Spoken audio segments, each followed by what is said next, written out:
aliança que acaba sendo construída, inclusive, pelo corpo. Né? Eu preciso fazer uma intervenção no corpo para reforçar ou tentar apagar essas diferenças. Acho que esse é o último conceito do Wallerstein, que é o conceito de progresso. E aí ele vai dizer que não é muito diferente do conceito de civilização, mas ele passou a ser acionado mais nos pós-guerras, quando o conceito de civilização começou a pegar mal. Quando começa a ficar nitidamente racista e eurocêntrico a utilização do conceito de civilização da maneira que era operacionalizado, né, daquela maneira zoológica humana, etc., você passa a ter, no discurso, sobretudo do desenvolvimento, a operacionalização do conceito de progresso. O Arthur Escobar, que é um antropólogo colombiano do movimento decolonial, ele tem um livro de 2005, se não me engano, que se chama Encountering Development. Ele usa encountering porque é um termo muito comum na antropologia, do encontro com o outro, né? Do encontro da diferença. Ele elege o desenvolvimento como objeto etnográfico que ele está analisando para defender que o desenvolvimento é uma invenção do pós-guerra. Tá? Que a ideia de desenvolvimento não era operacionalizada como passou a ser operacionalizada depois do pós-guerra. Em espanhol, esse livro foi traduzido para a invenção do terceiro mundo, né? Foi traduzido de uma maneira mais legal, como sendo a invenção do terceiro mundo. Ele vai dizer que o conceito de desenvolvimento vai criar o primeiro, o segundo e o terceiro mundo. O segundo mundo, aquele lugar esquisito ainda do pós-guerra, né, que eu precisava categorizar a União Soviética e os soviéticos de alguma maneira, e o terceiro mundo como esse lugar do subdesenvolvimento que foi inventado e que garantiu o discurso da inexorabilidade do progresso tecnológico. Né? Você era taxado de subdesenvolvido e imediatamente vinha todos os organismos internacionais dizendo que você precisava se desenvolver. O Wallerstein vai dizer que o progresso, então, é uma categoria operacionalizada pelo eurocentrismo, uma concepção de um futuro inevitavelmente melhor, que deve ser perseguido por todos, uma ideia que se tornou motor da ciência social, sobretudo a ciência social aplicada, né, nesse pós-guerra, e que não é muito diferente de civilização. E aquilo que eu estava falando tem um livro, né, muito assustador para mim, e que foi muito utilizado, né, pelos desenvolvimentistas, que se chama Etapas do Desenvolvimento Econômico, do Hostel, eu esqueci quais são os dois primeiros nomes dele, mas neste livro, esse aqui, nós fizemos esse gráfico baseado em gráficos que tem no livro, mas esse gráfico aqui é o original do livro mesmo. O que ele defende nesse livro? Que todos os lugares do planeta passam por essas etapas, da sociedade tradicional ao consumo em massa. E ele faz uma análise do que ele chama de quando ocorre o arranco, que é essa fase no meio. Né? Vejam que a concepção de um mundo aqui, que passa a ser um outro mundo aqui, também está. Aqui eu ainda sou atrasado, aí acontece um arranco e eu passo a entrar para uma coisa desenvolvida. E, evidentemente, a ideia de evolucionismo está explicitamente dada. Mas o arranco é essa separação entre dois mundos. E aí ele faz um gráfico para mostrar quando foi o arranco em cada sociedade que ele está analisando.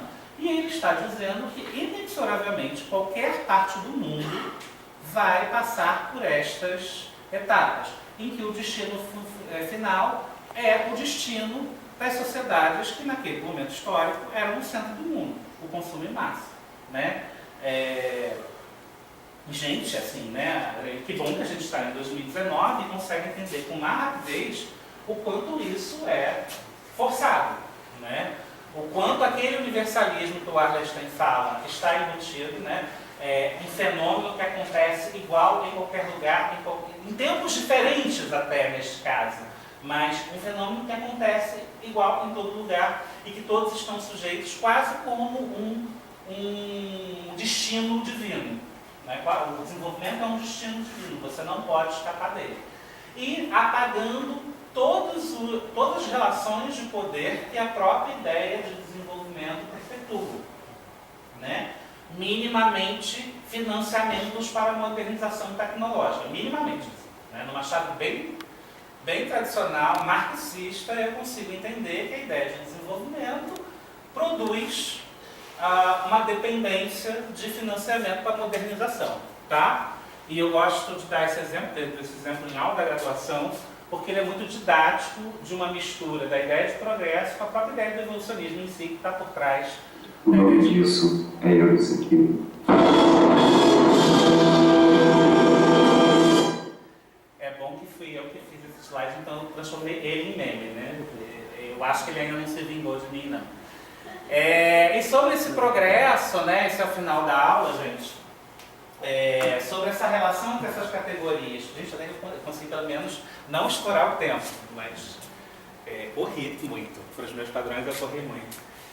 Sobre essas categorias, tem essa perguntinha que a gente lança aqui, antes do debate, né?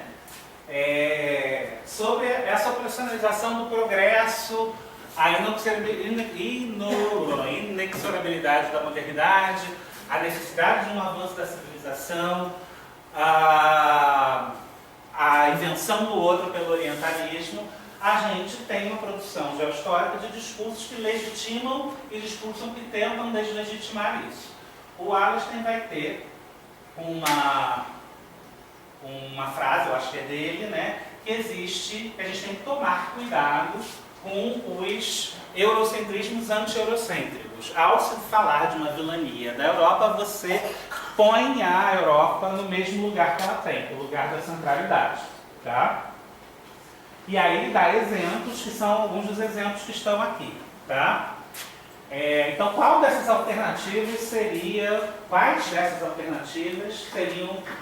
alternativas que tentam explicar o eurocentrismo de uma forma eurocêntrica?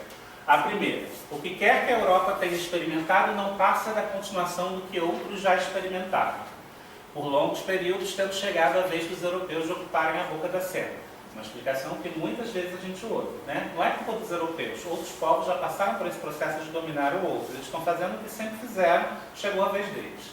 Segundo, o que quer que a Europa tenha experimentado, outras civilizações estavam em processo de experimentar, só que o momento em que a Europa usou seu poder geopolítico, interrompeu o processo desses outros lugares. Aí a Europa pegou a boca de cena. Tá? Isso também é uma explicação que é dada. E a terceira explicação o que quer que a Europa tenha, essa ideia de Europa, essa confusão de um lugar geográfico que não se encaixa, mas que tem todo um discurso sobre ele, quer que essa Europa imaginada tenha experimentado, foi analisada incorretamente e submetida a extrapolações impróprias, produzindo consequências perigosas para a ciência e para o mundo político. Quais dessas alternativas continuam concedendo eurocentralidade à explicação?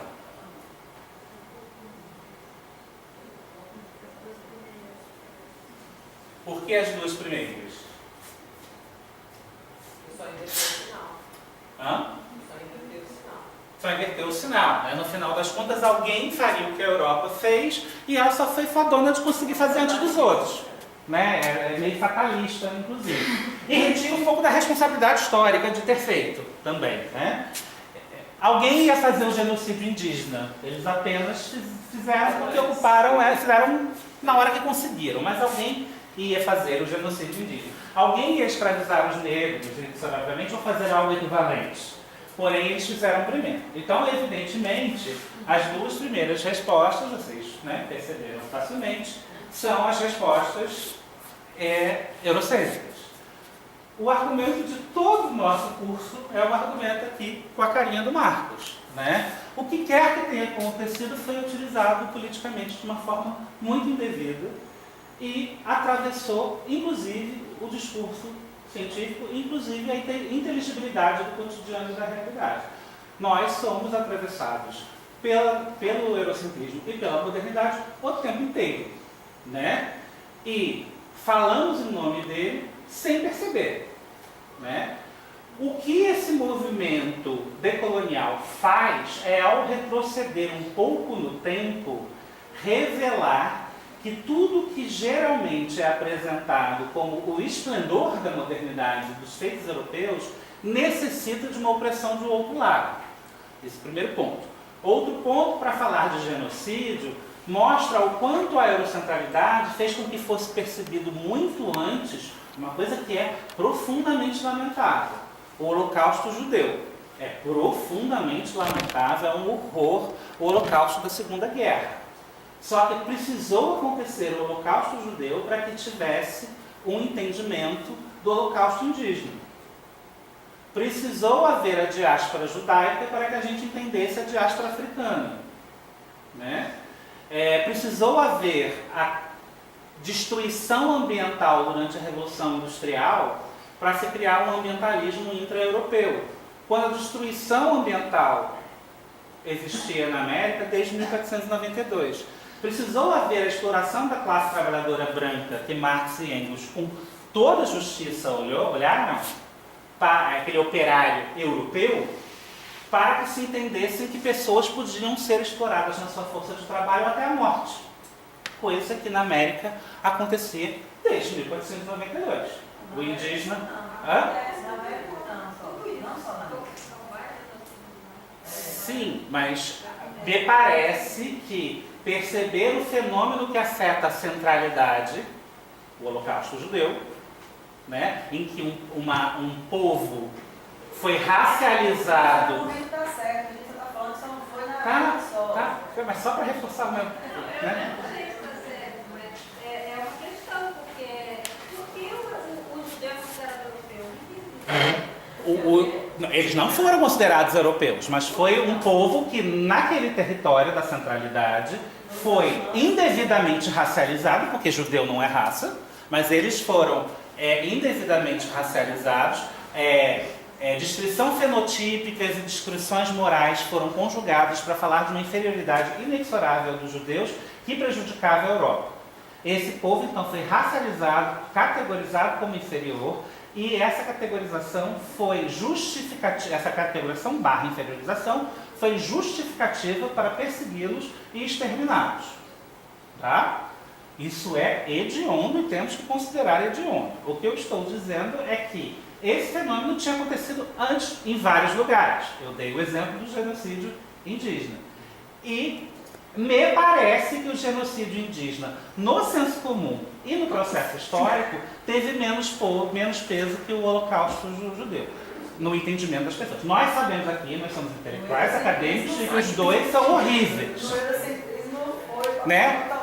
Nós sabemos que os dois foram terríveis e os dois têm que ser considerados abomináveis. Me parece que, dentro da esquerda eurocêntrica, para ficar na chave, a classe trabalhadora explorada até a morte na Revolução Industrial ganhou mais peso que o indígena explorado e o escravo explorado até a morte na colonização. E essa categoria classe tentou depois ser encaixada nesse lugar e ficou esquisito. Eu estou dizendo que Marx tem que morrer, ele tem que ser jogado fora? Não. Tá? Barbudinho legal. Porém, a categoria classe olhou para um fenômeno intra-europeu, histórico, que depois foi generalizado como fenômeno total, global. Até porque houve né, uma violência simbólica e física do capitalismo que impôs o trabalho, como entendido naquele momento, para todos.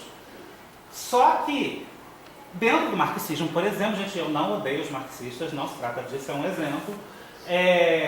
Ainda nos anos 80, tentavam chamar indígena de campesino. E aí os indígenas falavam, eu não sou camponês, eu sou outra coisa. Porque a chave interpretativa do marxismo, ela é provinciana. Porque ela é uma chave interpretativa de um fenômeno que, no momento da formulação, era um fenômeno intra-europeu.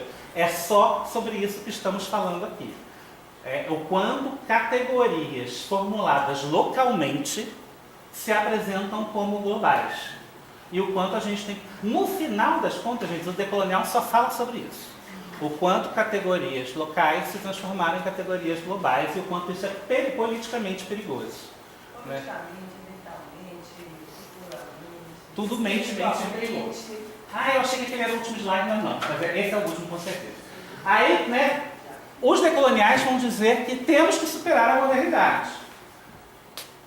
A diferença de Paola na sua defesa de modernidade, ou de uma outra modernidade, foi discutida nos almoços aqui, né, entre mim, Fabiana, Paola, outras pessoas, e eu entendo e concordo, mas os decoloniais vão dizer que não adianta, não adianta. Você está olhando para aqueles que tentaram combater as injustiças da modernidade, mas elas continuarão existindo se ainda a modernidade. Então, os decoloniais vão dizer que temos que superar a modernidade.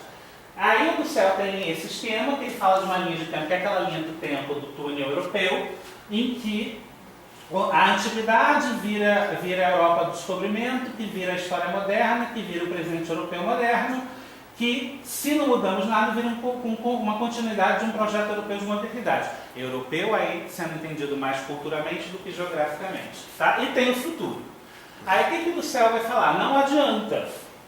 Porque se instalam processos dentro dessa linha do tempo, que é a linha do tempo do túnel europeu, houve consequências para o mundo não europeu, que é a linha de baixo.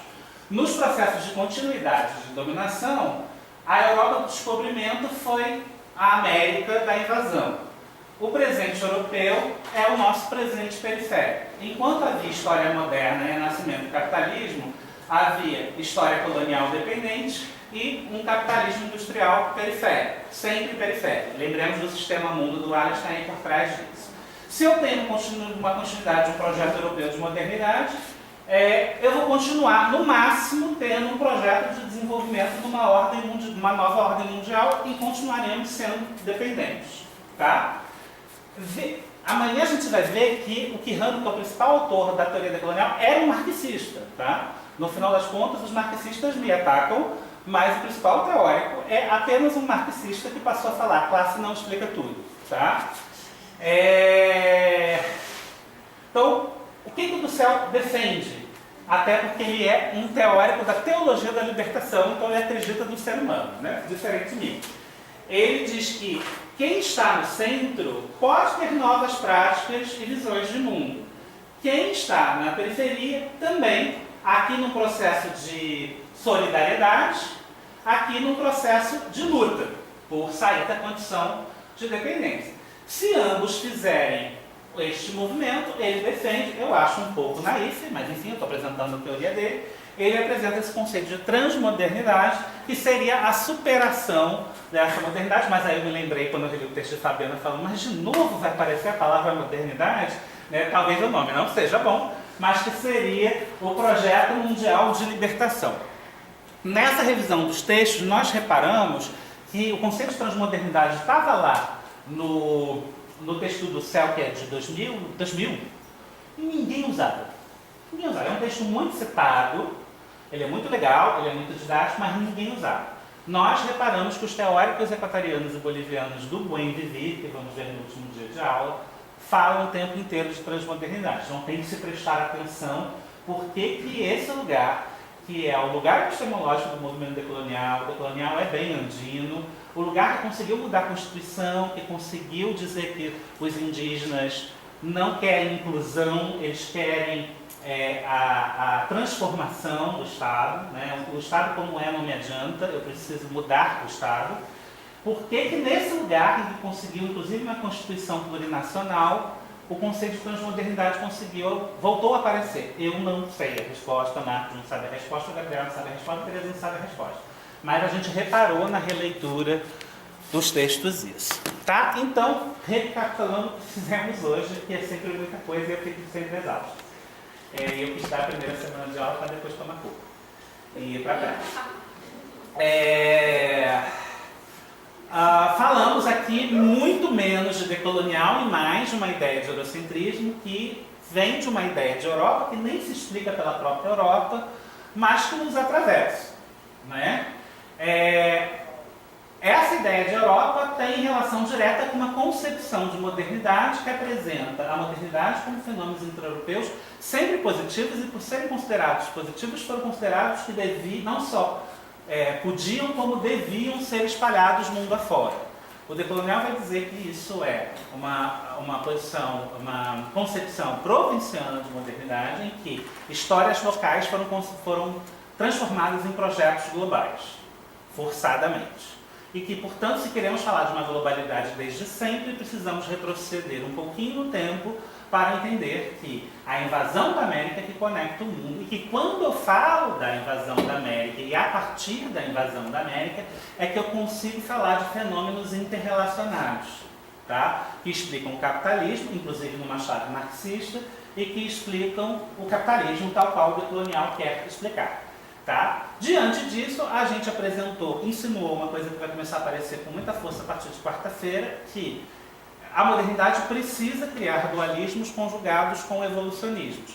Precisa inventar um outro completamente distinto para inventar a si. Ao fazer isso, esse outro também é dito para o outro que, como esse fenômeno, analisado como intra-europeu, como essa ideia de Europa é considerado o estágio mais interessante que já teve, e portanto muito bom, e portanto a ser compartilhado com todos, a esse outro totalmente diferente é imposta a ideia que ele tem que ser igual a esse eu que tive esses fenômenos maravilhosos. Com isso, evolucionismo e dualismo são conjugados numa armadilha moderna. A esse outro é dito que ele é totalmente diferente, mas que ele tem que ser igual à Europa, no caminho da evolução da Europa. Ao se falar isso, se cria uma arapuca em que todas as ações serão feitas para ser igual à Europa, daquilo que o Oswald de Andrade fala de uma elite intelectual colonizada que tenta imitar os costumes europeus, até a modernização tecnológica, tudo está nesse espectro de tentar ser o outro, esse outro civilizado, só que é uma arapuca porque você não é dito que você não é esse outro civilizado. E essa marcha do progresso é sempre uma arapuca em que você eternamente vai continuar na mesma posição. Esse dualismo, esse evolucionismo, dando spoilers de amanhã, estão ligados à ideia de raça. Veremos isso amanhã. Mas eu precisei adiantar aqui o spoiler que há uma identidade branca, heterossexual masculina, que precisa ser inventada neste processo. Só que essa identidade branca heterossexual masculina se apresenta como não identidade, como não corpo, como descorporificada, como um ar universal que paira sobre nós. Tá? O pele negra e máscaras brancas é o negro tentando ser branco. Não é um negro, não é só isso, desculpa. Está simplificando demais. Sim, tô. Mas é diante da imposição do sofrimento e de toda a questão que lhe é imposta, botando uma máscara branca social nesse contexto para tentar ser branco, nessa tentativa de, diante de ser inferiorizado e dizer que inferior ele tem que ser superior, eu fico nessa briga entre dualismo e evolucionismo. Só que o negro foi classificado como diferente, ele não vai conseguir. Não adianta ser o Fernando Holliday. Ele tenta ser... Ele tenta participar do jantar da branquitude, mas ele continua do lado de fora. Então ele é estúpido. Porque não adianta ser um negro que tenta participar do banquete de quem te domina. Você realmente tem que ser Franz Fanon, tem que botar a faca no dente. E tem que lutar. Né? Mas tudo isso para falar do evolucionismo dualismo. E demos exemplos aqui de onde a eurocentralidade aparece. Progresso, civilização, uma historiografia suspeita, o orientalismo e uma quinta coisa que eu esqueci. Tá? Progresso, discurso do progresso. Isso tudo foi uma introdução, porque evidentemente o decolonial, que é a aula de quarta-feira, né, ele é um dos muitos discursos que vão aparecer a partir dos anos 70, 80, anti-eurocêntricos. Vai ter o pós-colonial também, que ficou famoso antes, vai ter os estudos subalternos, né? Bem antes tem os anticoloniais, mas eu acho que hoje vou usar a decolonial sem saber, porque eu não tinha palavra ainda. E essas palavras se confundem, mas são coisas completamente diferentes, tá? Eu não concordo que Foucault não tem nada a ver com isso, como o Mignolo faz, mas eu concordo que pós-colonial e decolonial não podem ser postos na mesma chave. Eu tenho certeza que vocês têm dúvidas sobre isso, e quarta-feira a gente vai falar sobre isso. E agora eu acabei, e a gente está aqui para responder perguntas que as pessoas ainda quiserem. Quarta-feira vai ter aula mesmo? Ah, sim, isso é importante. A gente pôr na dúvida se fazia ou se não fazia. Aí o Dilton, que já foi embora, aluno do PPGAL e do Laboratório Urbano, ele negociou com o Comitê de Paralisação. E havia um medo de esvaziamento, mas aí se viu que as atividades são de manhã, a aula é de noite. E se a gente tivesse que trocar de dia, os dias disponíveis aqui no Mastaba eram sexta-feira. os que sobraram, né? Não tinha terça, por exemplo. Terça-noite, as 2 terça-noites já estavam reservadas. E aí a gente achou que a gente ia trocar um risco de esvaziamento por um outro risco de esvaziamento, que é a sexta-feira à noite aqui. E aí se negociou com o comitê de paralisação, que amanhã, diferente dos outros, amanhã não, depois de amanhã, diferente dos outros dias, vai ser uma aula aberta. E quem quiser assistir, assiste. E ficou simbolicamente interessante que a aula sobre o decolonial é essa aula que vai acabar sendo a aula aberta. Ela está na programação das atividades de paralisação. Tá? Acho que deve entrar até na grade, né, das atividades. Bom, está passando uma lista de chamada aí, eu não sei se alguém ainda não assinou o nome. Pedir para assinar, se alguém não assinou, e passar a folha para frente, e aí a gente pode começar com uma... É uma estratégia mesmo objetiva na hora de trazer os teóricos do racionalismo, o PPP, a física racional, não traz já a parte da relatividade de Einstein, porque isso não predomina no pensamento hegemônico, então é proposital, você não traz essa... Na nomenclatura do curso, o Einstein é a modernidade periférica branca. Ele é importantíssimo, assim como Marx, assim como Benjamin. Mas ele, a gente usou uma palavra pior, né? Mas continuamos gostando do Einstein. Precisa existir o Einstein, o Eisenstein também, o Benjamin, o Marx, tá? Todos maravilhosos, mas eles são a periferia na branquitude, né? A periferia dentro da própria modernidade. Existem outras periferias que estão fora da modernidade. E são essas outras periferias que estão completamente fora da modernidade que o decolonial vai se interessar.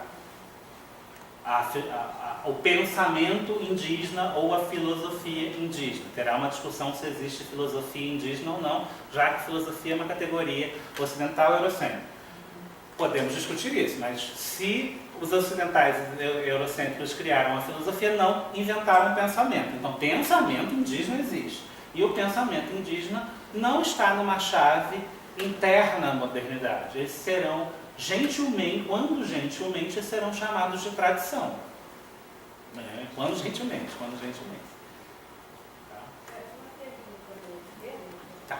Você falou, não me lembro mais quem falou, tem as duas visões, a eurocêntrica e a Do outra. céu.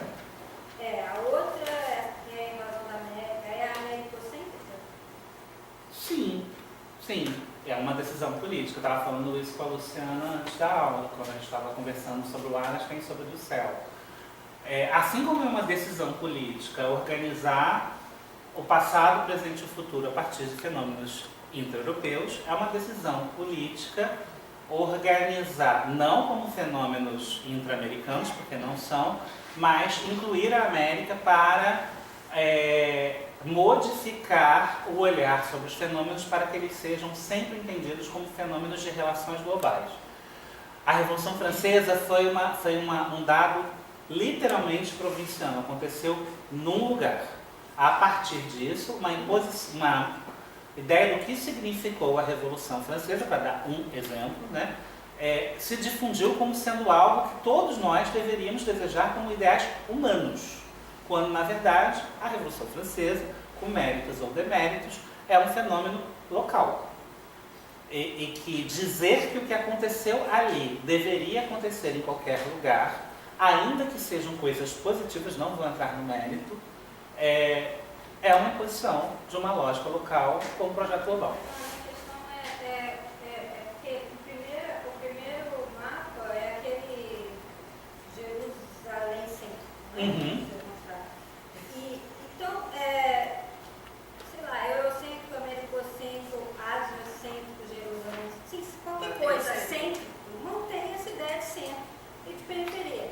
E aí, será que isso não é manter o dualismo e manter o binarismo e ficar nessa centro, é superior, é ocidental, e então é centro, periferia, superior, inferior, ocidental, oriental? Será que não vai ficar na mesma lógica? Essa aqui é uma dúvida. Então eu vou reformular a minha resposta. Eu entendi americocêntrico no sentido de desde a América, desde uma inclusão da América. Mas essa inclusão da América no decolonial não diz que ela é superior. Ela vira uma protagonista não porque ela é melhor. Inclusive, muitos fenômenos opressivos, né, nós sofremos, né, a África também, mas nós sofremos fenômenos extremamente opressivos por sermos... Eu estou falando de manter a ideia de centro-periferia. Mas eu acho que não mantém, isso que eu estou dizendo. Eu acho que incluir a América não diz que a América é o centro. Diz-se que está olhando para a história por uma ótica inclusiva em algo que a exclui, e por uma ótica que, ao olhar para essas dores, digamos assim, outros fenômenos aparecem que na outra história não aparecem. Não acho que a América vira o centro do mundo, como era o caso da Europa na modernidade eurocêntrica, quando a gente faz a chave decolonial. É um desocultamento, é um desencobrimento, que é o termo do céu. Ao incluir a América nessa história dessa maneira, como decisão política que se torna decisão epistemológica, eu desencubro uma série de coisas que estão encobertas. Mas não tem, então, na teoria decolonial, uma ideia de acabar com essa noção cêntrica, por exemplo. Eu acho que não tem, inclusive tem aquela discussão, aquela coisa que você fala sobre a teoria do seu que mundo, Sistema mundo. de sistema mundo, de que o que é absoluta pela sempre. Então, talvez tenha uma ideia de multicentralidade, Isso. mas não descentralidade. Também estava conversando com a Luciana antes, o Wallerstein acredita que vai acabar. Mas eu brinquei com a Luciana que ele está há 20 anos dizendo que faltam 20 anos para o capitalismo acabar. E o capitalismo dele é essa coisa do centro-periferia. Eu acho que a teoria decolonial ela é causa e efeito de um mundo multicentrado já. Seria impossível se falar desse lugar quando você não tem, a partir do pós-guerra, uma disputa mais equilibrada de quem é o centro. Né? Você tem primeiro os Estados Unidos, mas quando você vai chegando nos anos 90, e sobretudo depois do 11 de setembro, o mundo fica realmente mais multicentrado, porque a hegemonia incólume dos Estados Unidos é abalada com o 11 de setembro. Então, teorias como o pós-colonial e o decolonial meio que alimentam a multicentralidade e se alimentam da multicentralidade. Né? Porque a gente está menos centro e periferia hoje.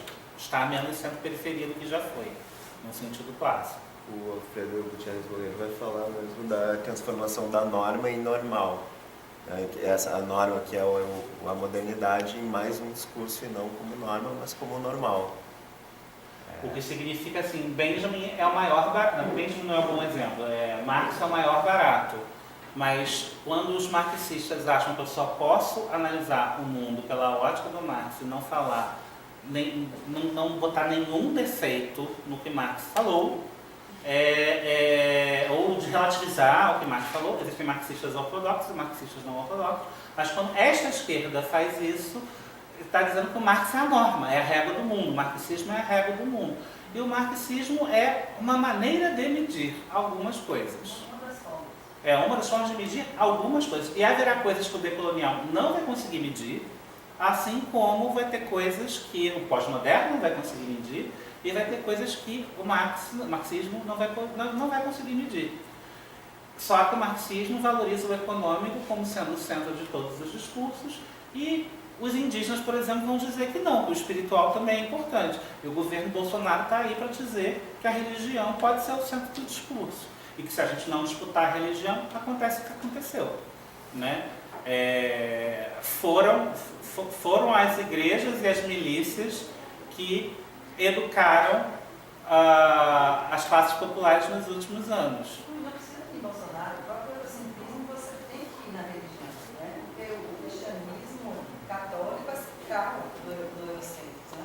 Aí é isso que eu queria perguntar sobre essas camadas que compõem o eurocentrismo, né? A religião, a forma de produção, o urbanismo, vocês vão dissecando essas múltiplas dimensões que formam esse ser, porque aí você de algum momento falou, mas a religião também é importante. Vocês trazem isso de uma maneira mais objetiva, dizendo, olha, esse fenômeno que é eurocêntrico, ele se manifesta assim na forma de produção. produção, eles são Sim. assim na religião.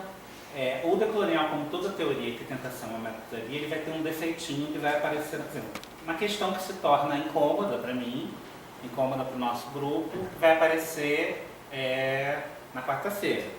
Tem colonialidade de tudo, né? Então tem a colonialidade do poder, é o conceito central, está lá no Quirram. Aí vai ter a colonialidade do poder, a colonialidade do ver, a colonialidade do ser, a colonialidade da comunicação acadêmica, a colonialidade do representar, aí, né, esse conceito vai sendo derivado para explicar o mundo, tá? Isso me incomoda. Mas o lado bom disso, tem a colonialidade territorial, por exemplo, que vai ser a nossa aula sobre arquitetura, em que as duas aulas sobre que falam bastante de arquitetura vão falar, por exemplo, desse conceito de colonialidade territorial, em como o eurocentrismo também, né, esse eurocentrismo e essa branquitude também vão se manifestar naquela história do tombamento da Andréa Moássade, porque não existe matriz indígena tombada, nada de matriz indígena tombada, a despeito de todos os avanços climáticos que existem numa oca, né, em termos de conforto ambiental, e quase todo patrimônio é um patrimônio branco colonizador, né? Então isso é uma manifestação da colonialidade. Colonialidade é um pouco diferente de eurocentrismo, porque aí o conceito de raça aparece assim, com muita clareza, porque esse patrimônio de uma raça inventada, raça não existe, raça é um dado falsamente biológico, mas que se apresenta no mundo social como se fosse verdade. E eu não sou parado na Blitz, negros são parados de Blitz, porque inventaram a raça, a despeito de biologicamente não há diferença nenhuma entre eu, um homem indígena, entre mim e um homem negro. Eu poucas vezes serei parado na Blitz, porque o racismo não é inventado, não é um racismo contra mim, é um racismo a meu favor. Então, a Andréa Moássade, por exemplo, vai falar de um racismo arquitetônico, que se manifesta em várias instâncias. De perspectivas arquitetônicas que só mostram, perspectivas digitais que só mostram homens e mulheres brancas passeando de terno, gravata e taier, e movimentos artísticos e teóricos que vão falar da necessidade de criar outras escalas humanas no desenho arquitetônico, que parece uma bobagem, mas em termos de efeito visual é importante, até o patrimônio considerado patrimônio ser sempre um patrimônio branco. Então isso é uma manifestação da colonialidade, não do colonial, por exemplo, na teoria da arquitetura. Vai ter aulas mais sobre cinema e imagem, que a gente vai falar da colonialidade do ver. Então a gente vai tentar sim exemplificar. O antropocentrismo, que eu acho que é uma coisa muito importante também. O que isso tem a ver com antropocentrismo? O homem no centro de tudo sempre, né? A teoria decolonial vai chegar, como é uma teoria bastante indígena, muito centrada em saberes indígenas que são incorporados a uma epistemologia moderna, né? Vai chegar, por exemplo, na ideia dos direitos da natureza. Os direitos da natureza estão na Constituição boliviana, acho que também na equatoriana, e são defendidos pelo Eduardo Gudinas, por exemplo, que é um uruguaio, que agora não sei se ele é sociólogo ou antropólogo, e a partir de uma outra concepção de natureza, que é Pachamama, se garantiu na Constituição da Bolívia que a natureza tem direitos, a natureza é sujeito. Para a gente isso parece uma maluquice, parece uma bobagem, porque nós somos ocidentais antropocêntricos. Mas na concepção indígena isso é absolutamente normal. Eu já tinha visto já. Já tinha feito assim para você. Como que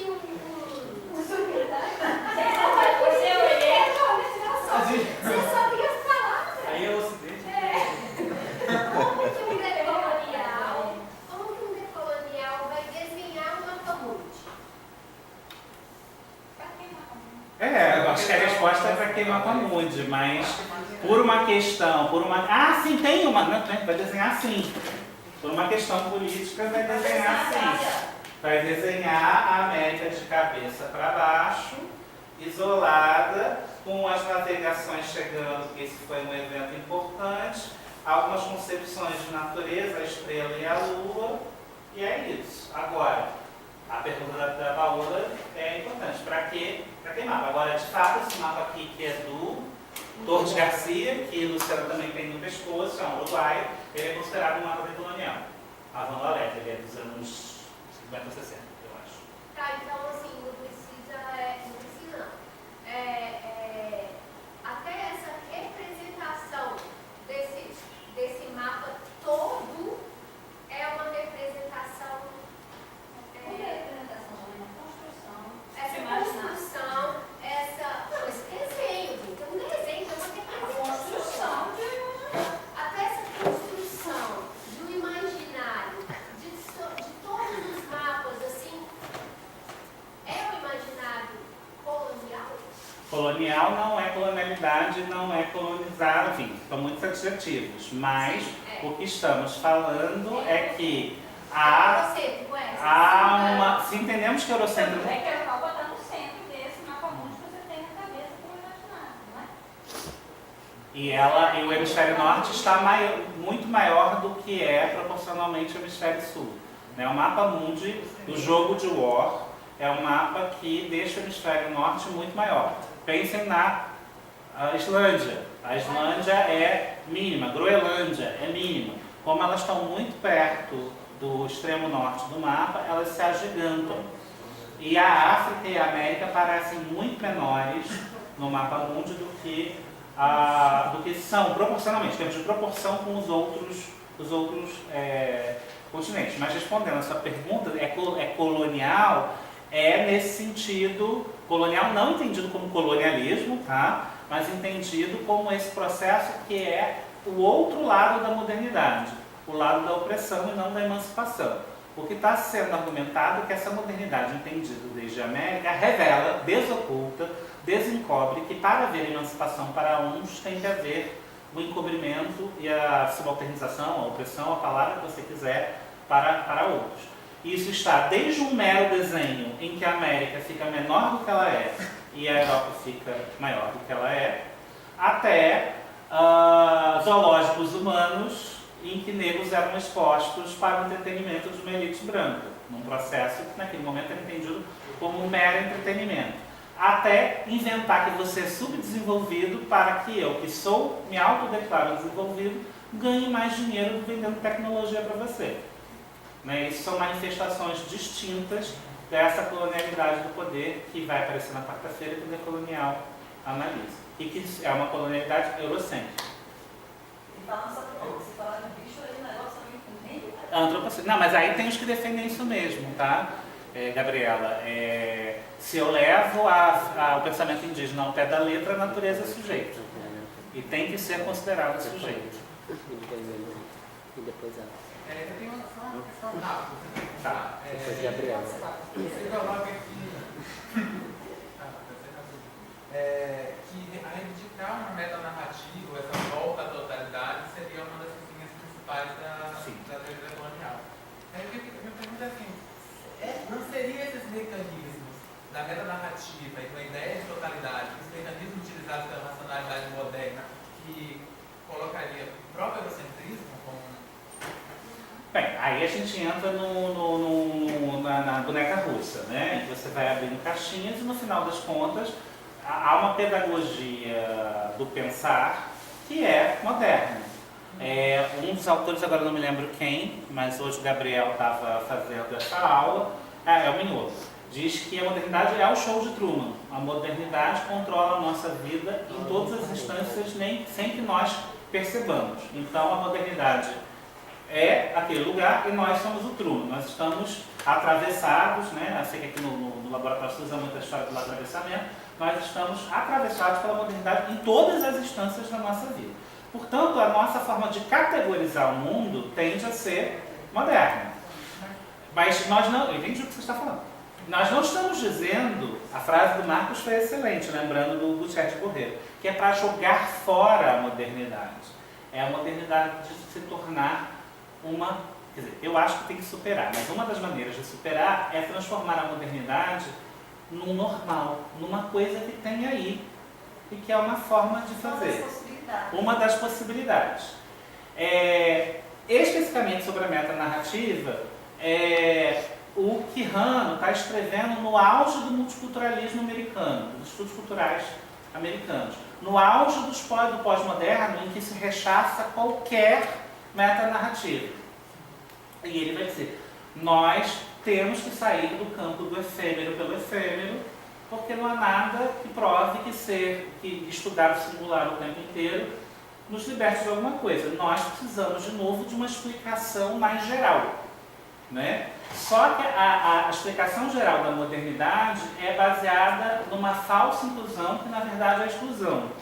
Né? Quando você inventa a branquitude e começa a comparar com tudo, você está excluindo.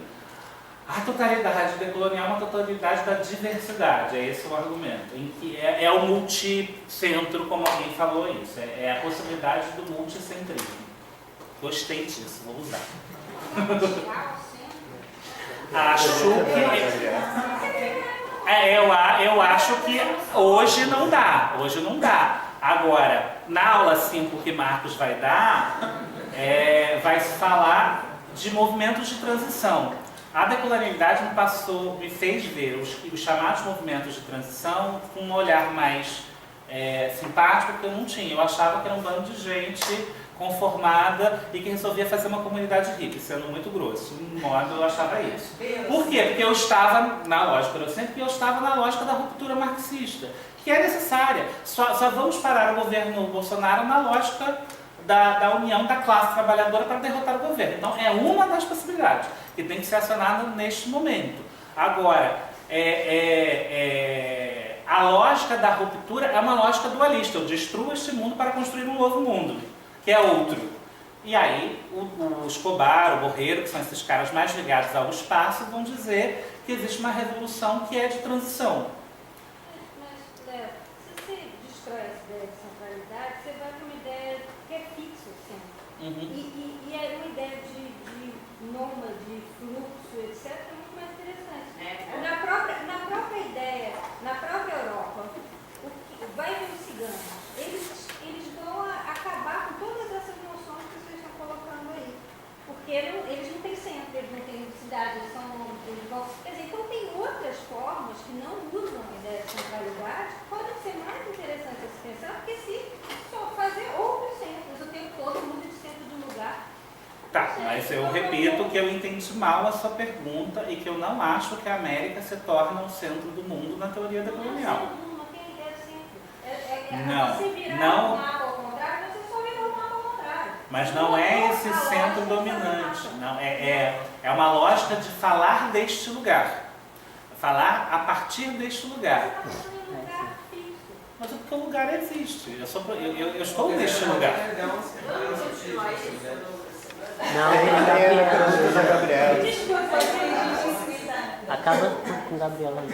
Tudo bem. Não, é porque eu queria entender se há já uma construção acerca desse novo modelo econômico. O que eu entendo é que, entendendo a modernidade como apenas uma opção, Sim. há-se que entender um outro modelo econômico, uma nova inserção global de economia, para que essas nações se organizem. Essas nações que, pelo que eu estou entendendo, seriam nações emancipadas dessa modernidade. Ou eu estou tudo completamente errado. E o que se há uma proposta para um novo modelo de economia, se há uma proposta para uma nova relação de Estado e se há a manutenção da ideia de nação. Sim, assim. Nessa colocada da modernidade como algo também possível, mas não uma realidade absoluta. Eu acho que a modernidade é uma norma que se torna normal, mas justamente por isso ela está sendo superada, tá? Porque a modernidade não existe sem ser norma, tá? Então, quando você transforma a modernidade como normal e não como norma, você está destruindo a lógica central da modernidade. Mas, enfim, sobre economia, eu não sou especialista, longe disso. Porém, você falou de nação e de economia. Se manifestou, nesse momento de transição, a questão da nação como se entender que nação não é só a nação construída pelo Estado moderno, em que junta povo, cultura, língua e bandeira numa ideia, e território numa ideia de uma homogeneidade. Estado Nacional Português, Estado Nacional Brasileiro, são concepções modernas. Em Bolívia e Equador, os indígenas se organizaram durante a reformulação da Constituição e, ao invés de entenderem que precisavam de políticas públicas para os indígenas, ou seja, de uma inclusão dos indígenas no Estado moderno, eles falaram, não, nós somos Estado, só que a nossa concepção de Estado é diferente da concepção de Estado moderno. Existem várias nações indígenas. E aí existiu uma transmodernidade, de certa forma, em que uma elite intelectual branca que já acessava o poder, sendo deputado, constituinte, etc. e tal, se uniu a representantes indígenas que estavam lá na Constituinte também, e a pressão popular, que o popular em Equador e Bolívia é indígena, né, que fez com que fosse legitimado na Constituição que Bolívia e Equador são estados plurinacionais. Ou seja, isto é muito significativo. Todos os outros países do mundo são uma única nação a qual todos têm que se adaptar. A Constituição boliviana e a Constituição equatoriana diz que Equador e Bolívia são estados plurinacionais. A operacionalização disso vira a pergunta do Ciro sobre se existe filosofia indígena ou não. Como eu estou operando dentro da lógica moderna das leis da Constituinte, isso está muito bonito lá na Constituição, mas a operacionalização desse Estado plurinacional com as regras modernas vira um problema. Mas é tudo que eu sei, não sei dizer mais além disso. Sobre economia, o que eu sei é que os teóricos decoloniais ligados, sobretudo a Bolívia e Equador, e a essa questão andina, se declaram pós-extrativistas. Dizem que o grande problema do capitalismo, em termos, inclusive, de exploração de pessoas e de natureza, é o extrativismo, uma coisa que é muito central na Bolívia. E aí existe toda uma lógica de uma economia pós-extrativismo que eu não vou reproduzir, pós-produção de energia, pelo extrativismo, que eles defendem e dizem que é possível, mas que eu não vou saber reproduzir aqui. Mas que no Brasil se expressa pelo petróleo, por exemplo. O petróleo não deixa de ser extrativismo. Então poderia se aplicar essa lógica num pensamento sobre o Brasil, por exemplo. Só uma coisa. Eu entendo a noção da centralidade que traz o eurocentrismo, principalmente no sentido assim, de beneficiar ou privilegiar um dado grupo de pessoas, nesse caso a nação.